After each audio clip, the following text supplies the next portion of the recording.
Tips para tumaas ang views sa FB Reels. Dapat alam mo ito. Tama, dapat alam mo ito. Dapat recommendable ang iyong content and page has no violations. And of course, page has no issues. Para si Facebook na mismo ang magre-recommend ng iyong content sa iyong mga friends at hindi mo friends para dumami ang iyong views sa FB Reels.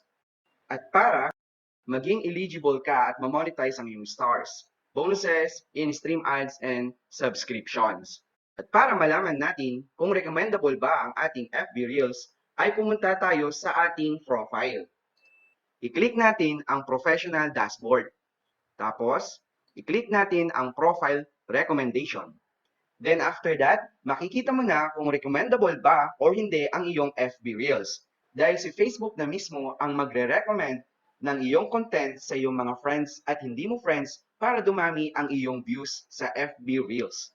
Pero kung ito ang makikita nyo, ay tsak na makakangiwi ka sa lungkot dahil hindi na i-recommend ni Facebook ang iyong Reels at hindi ka pa eligible para ma-monetize ang iyong stars at iba pa.